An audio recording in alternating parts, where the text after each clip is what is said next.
There are so many myths around that one great style of leadership. What is the crux of feminist leadership? It says that there should be equity, inclusion, care. This is humanity, Right. Not femininity, not masculinity. It's humanity. If I said that power should be shared and not hoarded, power should be used to serve people, power should be transparent, would you say yes? That is feminist leadership. If I called it sustainable leadership, chalo, I gave it a new name. Nobody will say soft and all. The power norms are not relevant anymore, right? They have to be debunked. Who said soft is wrong? Soft is great, right? I don't mind having a soft authority person. I don't want a tough taskmaster. I want someone who understands me. Welcome to Her Story Conversation, where we bring you the journeys of women leaders who are reshaping how we see leadership and culture. Today I'm speaking with Snigdha, founder and CEO of Accelerate Wise. With over 2 decades across banking, social impact, and entrepreneurship, she's known for building businesses and designing culture that truly works. Together, we'll explore what it means to build healing cultures in workplaces. So, Simon Sinek very famously said that leadership is not about being in charge, it's about taking care of those who are in your charge. I'm very excited to have this conversation with you, Snigdha, where we are speaking about building healing cultures in workplace. Thank you so much for having me, Santosh. What a pleasure to be here. And I'm very glad that you're doing the Her Story segment, featuring, strong, smart, and capable women. Yes, absolutely. So you've been a banker. You've worked in the social development space in large organization, and now you have founded Accelerate Wise. How has that journey been for you? So I'm a chartered accountant from Jodhpur. Oh, So my maximum dream was to become a corporate banker, right? Which I fulfilled. Then I had a good 7 year itch and disillusionment set in. And I found my way into the social impact sector, which has been one of the most enriching, beautiful journeys. And I think I would highly recommend it to everyone to attempt it, even if they're doing a smaller stint, but everyone should do it professionally, not just a volunteering thing, but try professionally the social sector. It's like a sandbox, of how to be a hustler. right. सिखा देते हैं इससे you come to know how to be an entrepreneur, whether you are at whatever level you are at. Right. You learn how to be resourceful and entrepreneurial. Right. So I think I scaled up enough organizations and nurtured enough number of large scale teams to know that where I wanted to be next, and that is why that's how Accelerate Wise was Nice. born. We are trying to build a new paradigm of leadership so that organizations and leaders can lead with and grow with purpose and, of course, joy. So we work at the intersection of self, collective, and system. So at all levels, if you solve the problem, that is how the larger prosperity and larger abundance steps in. Okay. So I'm going to come back to you on this collective piece, because this is going to be interesting. But just to understand workplace better, you've been a banker, you've now you run your own organization, and you also have worked with this thing. So what is workplace? How would you define workplace in this current day and age? Anywhere. Honestly, I think today everybody is working all the time, right? If you look at the Posh Act, how broad the definition of workplace is, right? If you're traveling from place A to place B with your colleague and discussing work, that car becomes your workplace. You made a phone call, that phone call is a workplace. So, and hence today, if you're working from home, hybrid cultures, office, community, gaon, all of it, everything is a workplace. So it's so broad, and hence the need to be super mindful. Right. Right? It's no more that same office where everyone sits and whatever is happening under the watchful eyes of the Lalaji. Those days are no more. Correct. Yeah. And of course, I know this. You must have been asked this question multiple times. But you successfully ran a rural BPO with 500 odd women. Um, like, when we talk about workplace, we typically look at like an office kind of environment. Their structures would be very, very different. How was that experience, and how does that experience also shape the way you are looking at healing cultures at workplace? So you're also talking about 15 years ago, but the Piramal BPO, or we used to call it Udgam back then, it was what a what a life-changing experience, especially at that point when I had just come from hardcore banking, rigorous, high professional workplace to, finding communities to go and convince the people to let their women work with us. And when the women come to work who are equally scared to touch the laptop and worried that whether or not they're doing a good job or not. So it's like building something from that was so rewarding, right? But I think for me, the beauty was that I saw ambition, resourcefulness, growth, adaptability, resilience. I saw all of that from such a different lens. And anywhere you put women at the forefront, magic happens. You see women own their agency, and you see transformation. I have seen. I am so proud. I'm so in love with my team back then. Also, and they're such super smart women.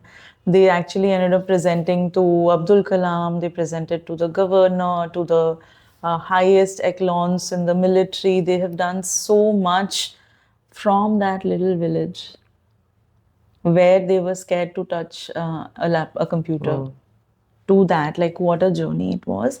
Very inspiring, but also it took so much from me, it took so much of them, it took so much of their families, um, but not without resistance, and Right. not without um, many hurdles.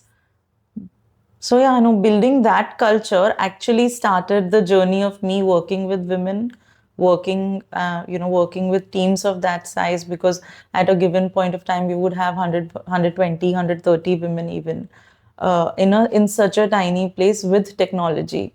Wow. Okay. So yeah, it was a very cool experience. And are you in touch with them? Yes.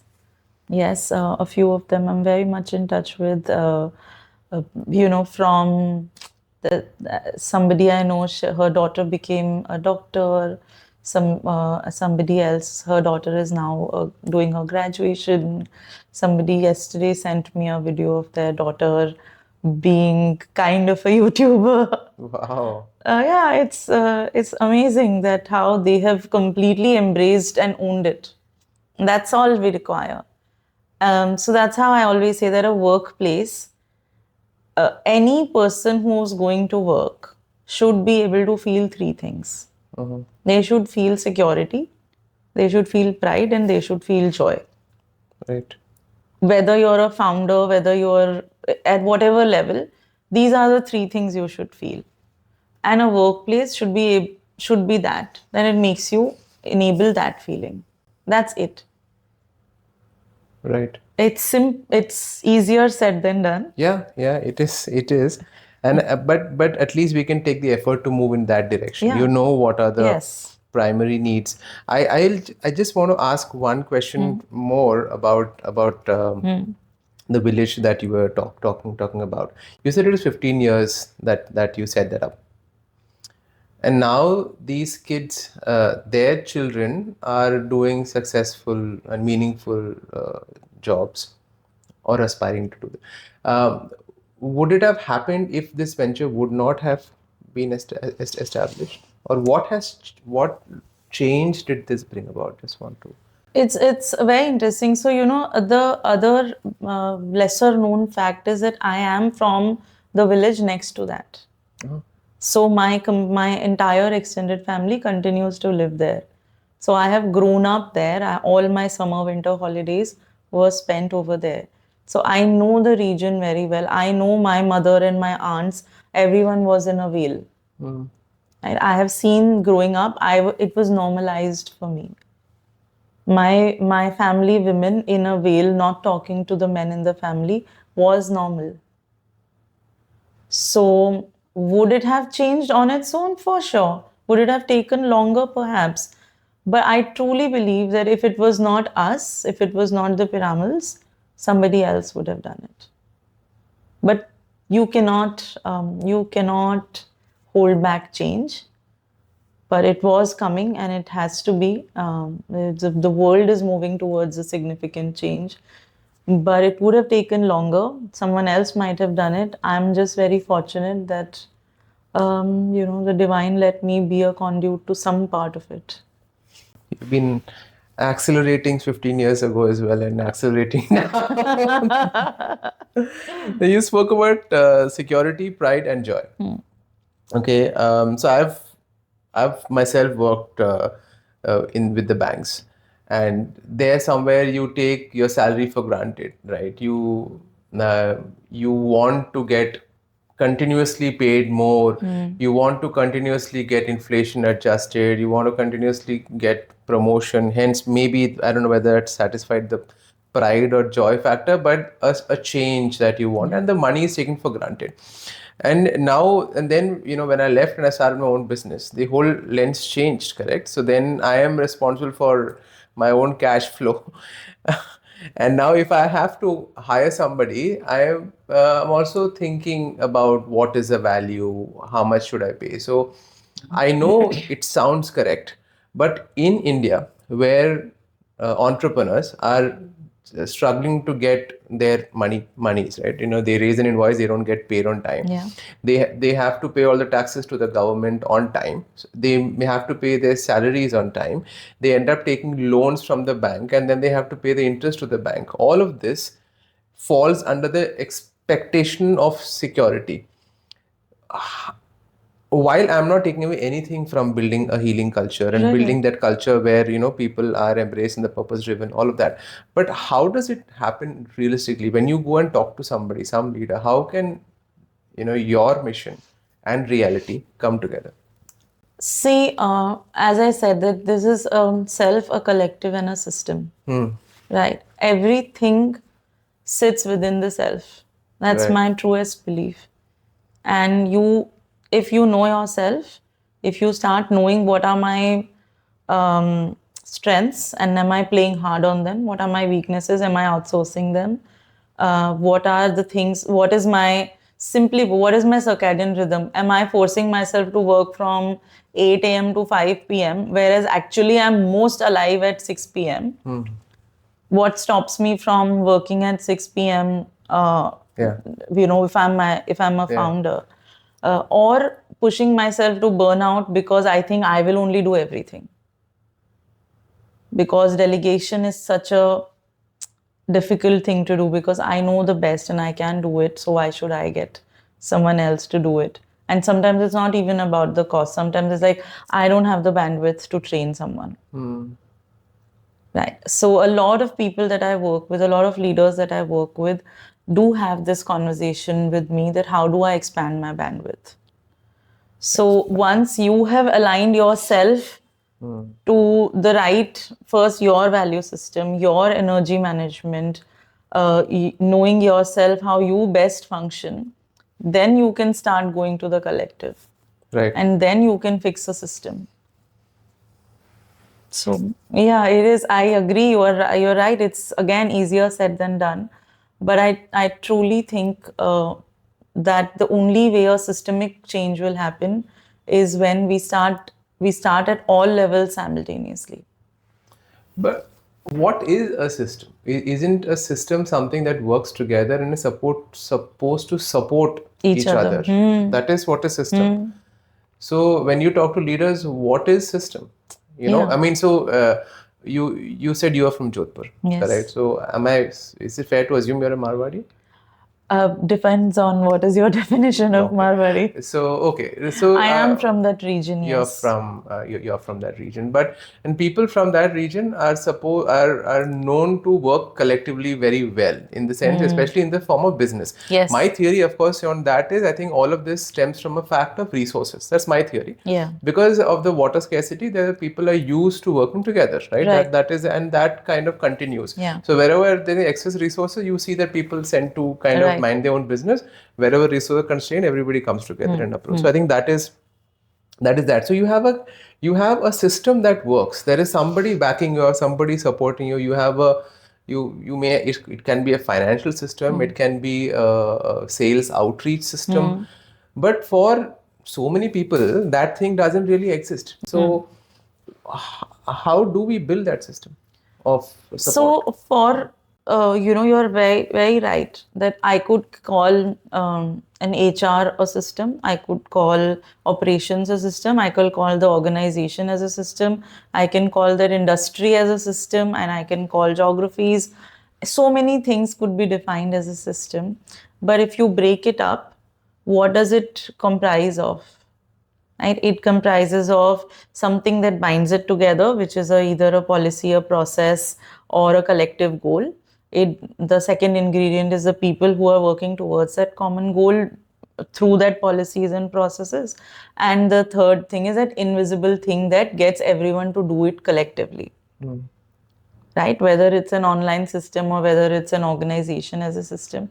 So if I'm able to see these parts as mutually inclusive, then I'm able to fix each of these parts and see each of these parts as something that should function well. My people should function well. My processes, policies, and provisions and resources should be doing well. And that invisible glue that is there, that should exist, should be transparent, should be known, and should be dependable. That should also exist. So all the moving parts are defined and clear. Cool. Now, you spoke about burnout. So, and this seems to be like a very common term, which is doing the round because people are genuinely burning out. And the boundary between personal and professional is getting blurred, especially with work from home. You don't know when your work start, when your work is ending. So there is naturally people are burning out. There is people which is where attrition is maybe an outcome of burnout. So how can we approach fixing these things from a cultural lens, from a healing lens? So first, if you talk to people and one out of, let's say, 10 company people that you talk to, one will be able to say that way I'm heard and I'm seen and, I'm accepted and I feel appreciated and so on. But this mass unhappiness, that everyone is unhappy. This is like a pandemic. Right, like that. And so if you look at it from, let's say, what can I do from my organizational lens, I think that there are certain pre-indicators or there are certain early signs that you can start noticing instead of waiting for it to become too late. For example, you'll start noticing that a lot of people are taking this one day sick leave. I'm not feeling too well today, but tomorrow I'm back to work. Or you'll see that people who used to have a lot of voice are now silent in the meetings. Right? Or you will start seeing that there's no humor in the meetings anymore. Humor is said bye-bye. Right? You are starting to see that a lot of people are taking too many smoke breaks, tea breaks. Gossip culture is starting to seep inside. Right? All these, while you may see it as a boss, you may be like, this one keeps taking a chutti, this one keeps smoking, this one is not. But actually, these are coping mechanisms of stress. And the moment you start seeing that, oh my God, like you need someone to vent out, you just have nothing left in you to go to work today. So you're going to take one day sick leave, but you will conserve the energy and show up to work the next day. These are all early signs. So true. Yeah. So instead of saying, oh, this one's lazy, this one doesn't care anymore, probably the leaders should start asking, what's happening? Why have certain things shifted? Is there something we can fix? You know how much that quiet quitting is such a massive phenomena. So And do you see that the talent quality is high of these people who are is I mean in terms of the organization, do you see high quality talent also falling prey to this, or is it somebody who is struggling with performing at work? personally, I believe that everyone's talented. Hmm. That is my truest belief. I think that if you are talented, you just have to find the right application for your talent. And if I'm unable to help you find the right application, then it's a mistake at both our ends. You are unable to find the application. I'm unable to find that application. But having said so, I I also think that the people who've had high bursts of performance have a bigger crash, Hmm. right? Because they've given so much, and then the burnout starts happening, or the culture is not supportive, or the the appreciation that you were expecting, or especially in minorities and women, and other minority voices, right? This is so much. I have seen it happen all the time. People try to fit in, people try to become someone who they are not, or just go quieter, quieter, quieter, quieter, right? Start doing bare minimum, start doing quiet quitting. It's such a waste when you could have fixed it like a year ago. Agreed. Now,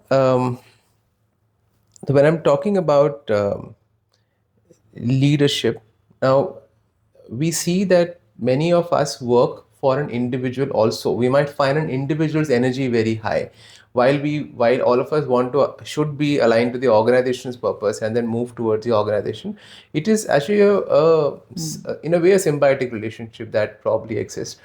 So what's your take on that in terms of what is the investment that these two individuals have towards each other? How long should that investment be, and what is in the real world, how should IT look like? I'm assuming that these two individuals also have a power dynamic.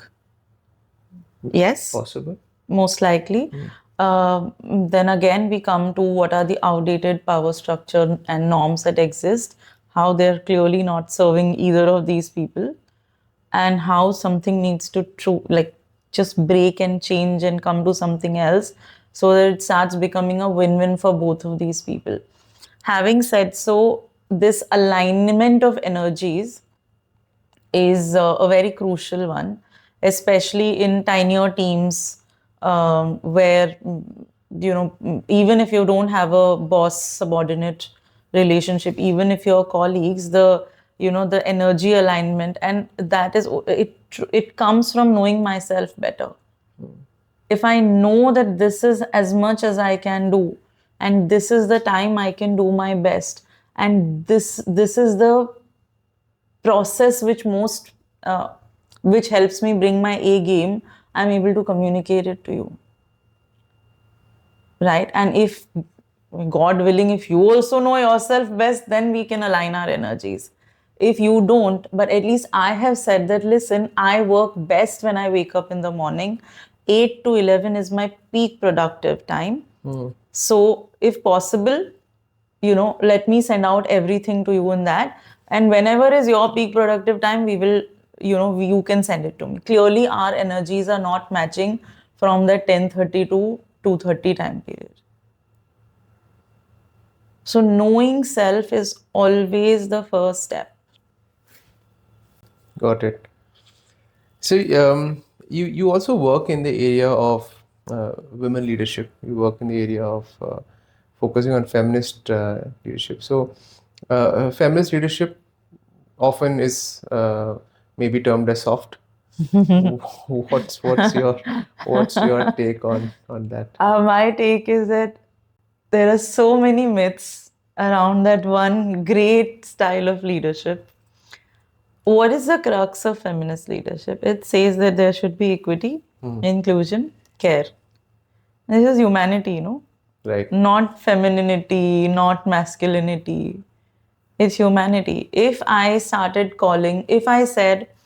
that power should be shared and not hoarded, power should be used to serve people, power should be transparent, would you say yes? Yes. Yes, that is feminist leadership. If I called it sustainable leadership, chalo, I gave it a new name. Nobody will say soft and all. Yeah. Right? So there is no, the power norms are not relevant anymore. Right? They have to be debunked. And the more power gets debunked, the more people whose power is being shared now, who were very much loving it, holding it to their chests, are now saying this is anti-growth. This is too soft. But what is, who said soft is wrong? Soft is great. Right? I don't mind having a soft authority person. I don't want a tough taskmaster. I want someone who understands me. Right?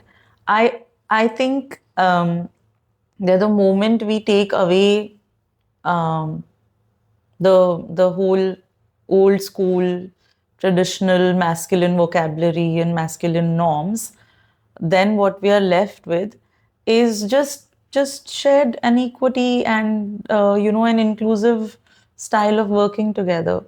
And if you are not on board of that, onto this train, this is the future, you're going to get redundant. Right? Like, look at how amazing this new generation is. They are so self-aware. They are so clear on their boundaries, on what they want, how they want to work. You think they're going to take this, they're not going to take this 20 years from now. This is it. Right. This old school thing is not going to work. So might as well be the future now instead of struggling after 20, 30 years. Yeah, yeah. But I want to ask you a follow-up question on that. So you worked in banking, and banking and any organization has different verticals, right?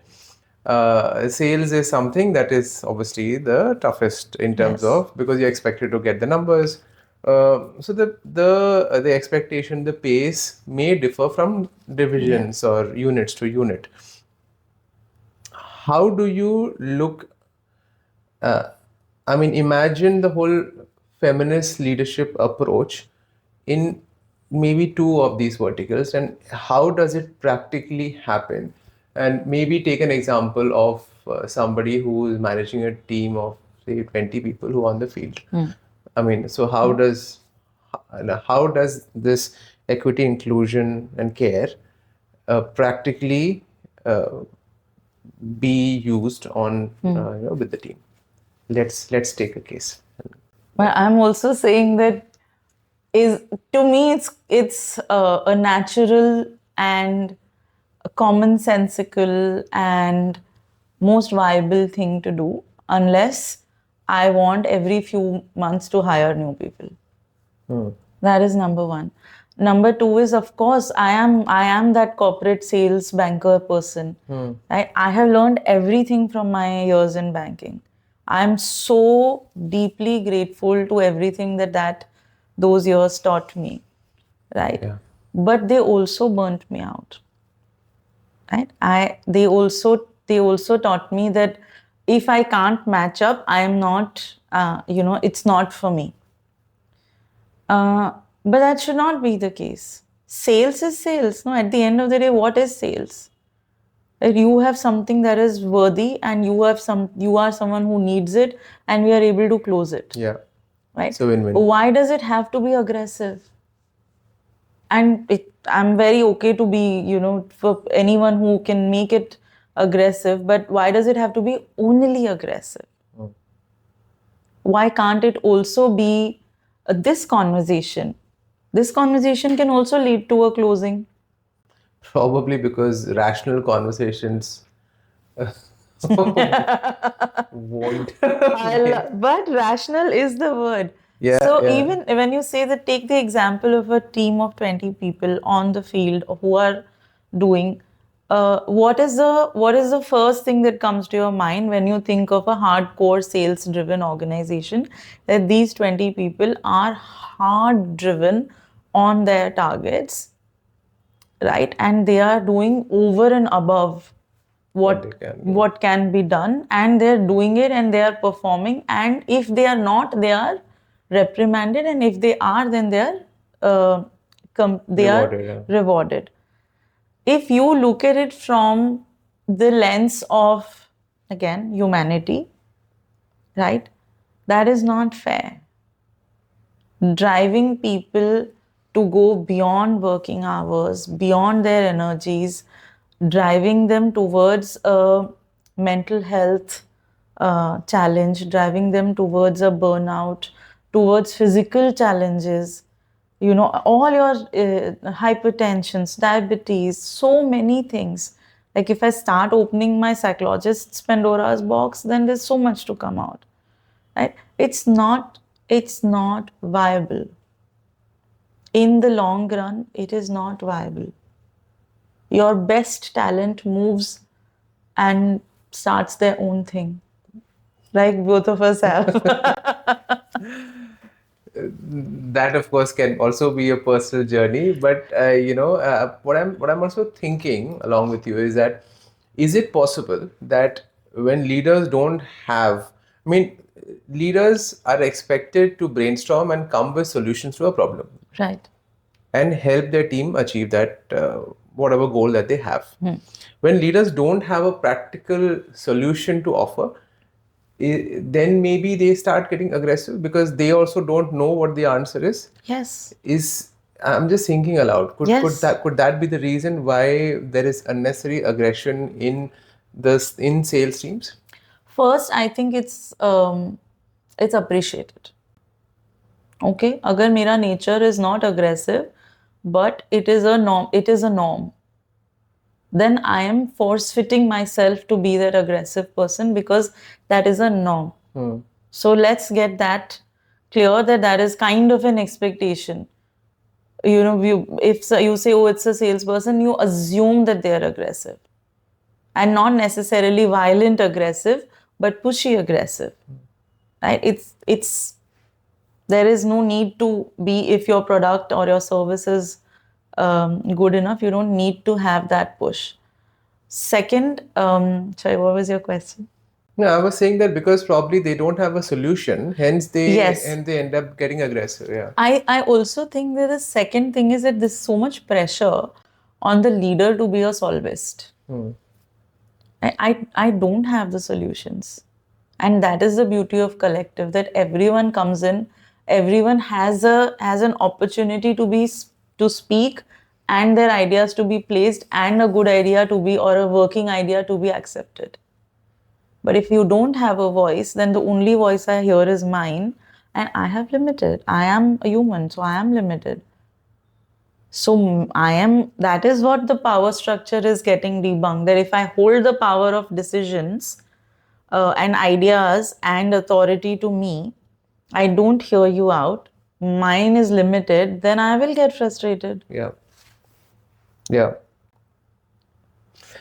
Okay, now coming back to the women leadership, you being a women leader, how has your journey with security, pride, joy, equity, inclusion, care, all of this, how has that been for you in organizations that you have worked? Something's always missing.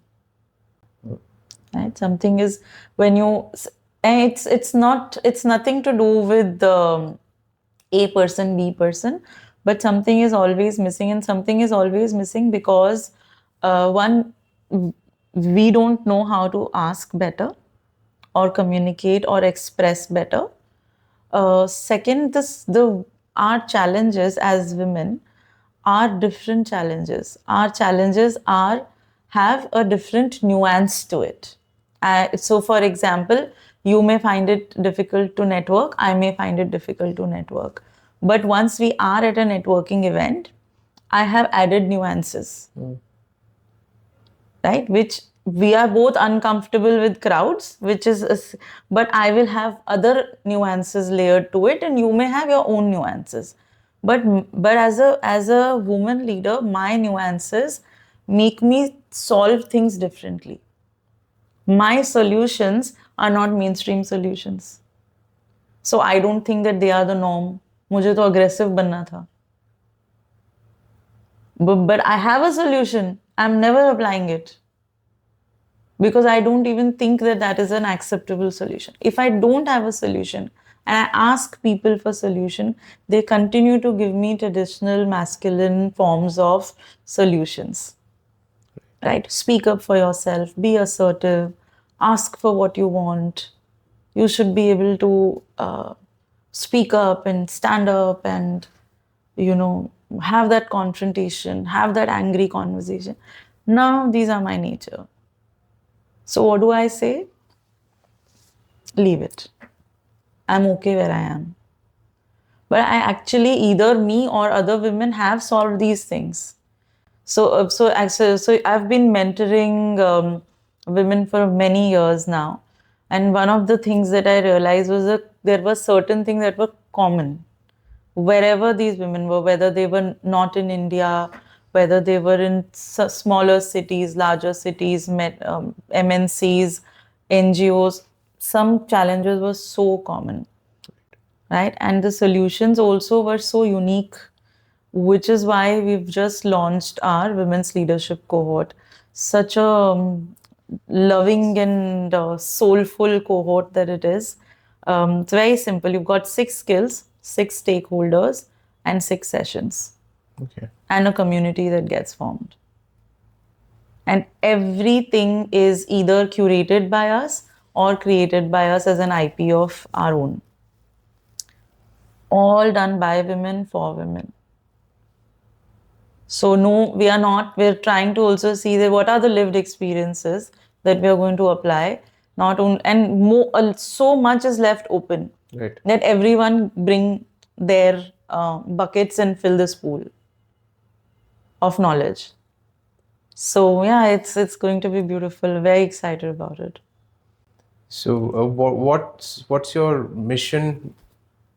What would an ideal situation look like when these women are done with this six sessions? Would they all have a similar method of approaching things? I think again, they would know themselves better. They would have figured what works for them uniquely, and they would have either vocabulary, hacks, tricks, methods that they had, or others have given them, or we have provided, and they would be able to apply it. Now, what happens when they apply it? The idea is that you set your goals. So, for example, somebody set the goal, I want to be promoted. Okay. And you go through the course with that lens. Right? What are my challenges? Do I have a difficult team? Do I have, do I not have allies at workplace? Do I not have outside stakeholders supporting me? Am I not able to take big decisions? Am I not able to sound strategic? What are my challenges? I will pick my own and make my own. It's a very make your own journey. It is super reflective and introspective, and also very practical. So the ideas are so for example, we were discussing about energy management. My energies could have certain fields which I thrive when I'm with people. Okay, you put me in a room of 200 people, I will rock it. I would have met everyone in that room. I would come home super energized. Okay, very few people can say that. Very few people can say that. Right? So what does it mean that should I be going to these places all the time? What happens the second day? First day, though, I have put all. Second day, I'm sleeping. Right? So I need to manage it. I need to manage. If I can't hold conversations with more than 5 people, I need to find out which are these 5 people that I'm going to have a conversation with, and I'll go home. That's it. Knowing myself, picking, choosing, and applying the things that I have known.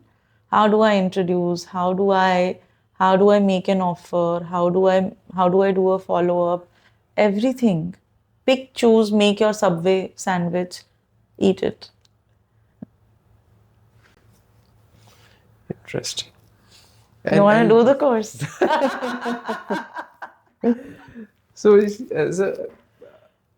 So how do you also speak about new ways to lead. You spoke about a certain sustainable leadership or feminist leadership being more relevant.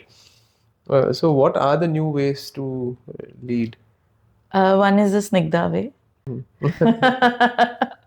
But I think there are so many interesting and more progressive ways. There's so much has been written and worked upon adaptive leadership. There is so much around, for example, I've recently finished my master's in psychology because I wanted to have that angle in my leadership. So, which is a very people-centric servant-based, people-centric leadership. There are many names given, many theories existing. Right. But as long as there is empathy and there is the fact that we are all equal and we are creating something which should serve everyone, it should be a win-win for everyone. I think a good leader can be a successful leader. Now, for anyone who's watching this as a leader who could be just starting out, may have a team of 50, may have a larger team as well. So you did mention about indicators of how your team is dropping. So that I'll leave. Of course, that's one takeaway. What else would you like to share that they should focus on? First is they can DM me. Always. But jokes aside, I think most founders especially truly do not give the weightage of having a thinking partner that they should. So whether they're looking at it as a coach or as a mentor or someone who's just a thinking sounding partner, having that person and not feeling lonely and getting that validation, because we are humans, right? We come with our excitement, but we also come with our insecurity. Right. We come with the motivation, but our also fears are underlying. Like all of us. So there has to be, so one is know yourself always. And second, find people who support you, who are not necessarily your team. Yeah. Reaching out and seeking help is always great. Absolutely, it is. Yeah. Speaking of knowing yourself, we would like to know you a little more. Apart from, so I think we do this quick, rapid fire, wherein you're not given too much of time to think. So the first question is one book that has deeply influenced the way your leadership philosophy has evolved. I think adaptive leadership. Also, a lot of feminist leadership work. Yeah. Okay. One word that your colleagues would describe you as. And I hope they say empathetic, but I will settle for cool. Okay. The most healing workplace practice that you rely on? Pause. Okay, great. If not a leadership strategist, what would Snigdha be doing instead? Comedy. I'm an improviser on the weekends. Oh. Or maybe I could also be a poet, or maybe I could be a full-time counselor. So the world has too many possibilities for me. Absolutely. If nothing works, I would just be ironing clothes. Fabulous. That's a great stand-up. I have options. So thank you, Snigdha, for this. It takes me to something which I read, that compassion is not a luxury. It is inherent, and what what is going to make humanity work, and that is something that we should not drop the ball on, because in pursuit of capital, in pursuit of productivity, we cannot compromise on that. And that is my takeaway from this conversation today. I think what you're doing is incredible. I think it will take time for people to understand it, and there would be more people who have to keep following this journey. But thank you so much for sharing your journey, and thank you so much for being part of this. Thank you for having me. What a lovely conversation. And thank you for making me feel so much at ease and comfortable. You're a wonderful interviewer. Thank you so much.